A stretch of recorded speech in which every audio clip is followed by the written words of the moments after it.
Happy Sunday. Once you find your tribe, you're okay, right? You can recover with support. And it's the same thing with children. They can recover with support and with coping skills and with information and understanding what's going on with their bodies. And my kids are older.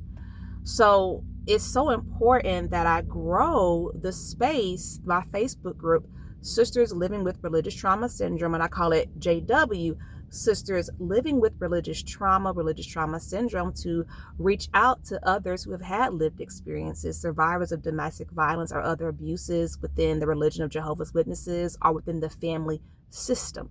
And that's one thing that I want to talk about more on my YouTube channel is no overgeneralization, right? Because it ain't everybody. It ain't every hall. There's a lot of Kingdom halls that are very healthy. There's a lot of people within the world of Jehovah's Witnesses that are very healthy people.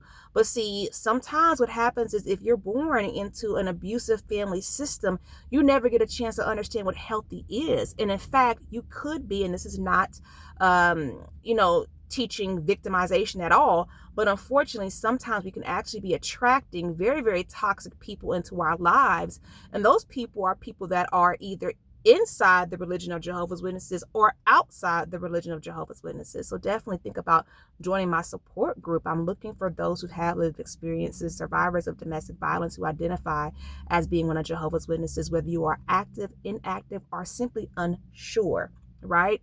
Because I'm trying to catch those people right as they're starting to form this horrible situation. Like I manage religious trauma syndrome, and a lot of people, I'm not a therapist, I'm a coach. Let me put that disclaimer out there, but you don't know what's going on with your body. You don't really know. All you know is I just can't manage being at the Kingdom Hall anymore. I can't manage being around these people. Why do I feel like I want to get away from these people? Unfortunately, because something has happened and you're no longer emotionally safe in that environment. And it's religious trauma syndrome happens to people in every religion. So disclaimer, once again, I'm a coach. I am not a therapist. And the purpose of what I'm doing is to find like-minded individuals and others' lived experiences to formulate this support group in this space so that we as women can heal and so that our children can heal too. I do not represent the Worldwide Association of Jehovah's Witnesses. And if you didn't know, my name is Myra Cassidy. I'm a religious abuse recovery coach, actress, and writer. And this is the space that I am creating. Also encouraging people to join this free. It's completely free. This space where I'm going to be teaching young girls ages 14 to 18 how to be solo performers in theater. Because it's really, really sad that a big part of my journey is I coincidentally broke free and got to a healthier space and was able to keep going because deep down inside, I'm a natural storyteller. And it just kind of happened to me naturally. And it kind of like this creative energy just burst from me. Like a volcano, so to speak. And I had to understand the reason why. Why am I able to heal and find so much connection through creativity and through the arts and through theater? Because, being one of Jehovah's Witnesses, I did not understand it. It filled everything that I naturally needed to exist as a person. You know what I mean? So to have such a horrible loss, it is an extreme loss. The ministry, thinking that I was going to pioneer with my children at this point. I'll be pioneering along my kids. And for that not to happen, it has caused excruciating pain and grief. And I'm not the only one. And maybe that wasn't your desire. No matter what your desire was, the hurts hurt, right? Religious trauma, religious abuse hurt, right? So it's so important to have a support system. And even in this journey, the effects that I see upon my kiddos, it's definitely deep, right? It's hard for me as an adult. And you can kind of look at it and see, okay, what's hurting me, my kids are having similar experiences.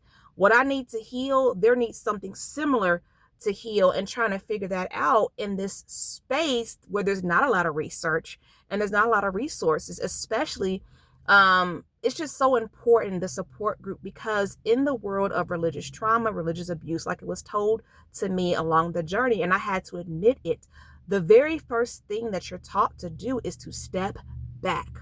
Step back. You have to step back and let your body heal. Your nervous system is under attack right now. And my thought is, if you're telling people to step back from the kingdom hall, well, what's left? Right? It's like you are, I remember growing up, you talk about drifting away from the congregation. Now you've been abused and you have no choice but to stop going to keep your sanity. So what support is there when you're in this state of, I need to figure it out? I need to figure it out. I've lived it. I've been through it. I've decided that I wanted to be a PMO. I've been inactive for 2 years. I've been through a lot. So I understand and I see things a lot differently than a lot of people. Plus, I've got the education to back it up. I have a degree in psychology that I obtained from Indiana Wesleyan University because I had to say, my kids and I are not healing. How do we heal? What are the answers? And having to, especially I was encouraged to go back and to find those answers. And thank you, Jehovah God, I did with this. Thank you, Jehovah, because I stumbled across religious trauma and religious trauma syndrome, even though it was put out there to me prior by a domestic violence professional about a year before. It was just too overwhelming. You just can't Google that. Well, I mean, now I know how to Google it, but back then I did not know how to, and I was walking into my triggers trying to research it. It took me going to school and understanding other ways that the mind works before, okay, that day I just said, I'm in the official, what's it called? EBSCO, the official research database for researchers. Religious trauma. Now I can start figuring out what this is and want to pour back, and look for other ones who could benefit, because what you go through is horrific and we need support. We just need support. I'm going to end it there today. Hey, join my Facebook group, Sisters Living with Religious Trauma Syndrome. I put JW Sisters. And of course, even if you can identify with what I'm saying and you just are looking for resources, feel free to reach out to me, whether you are an ex-JW or disfellowship, because I'm so open to giving resources to people because I know how horrible this is. Other than that, I hope you have a happy Sunday. Hopefully the next time you see me, my hair will look a little better than this. All right. Let's heal. Think about joining my Facebook group. And definitely, if you have a daughter ages 14 to 18, definitely think about signing her up for my free virtual theater program kicking off November the 30th. Happy Sunday to you.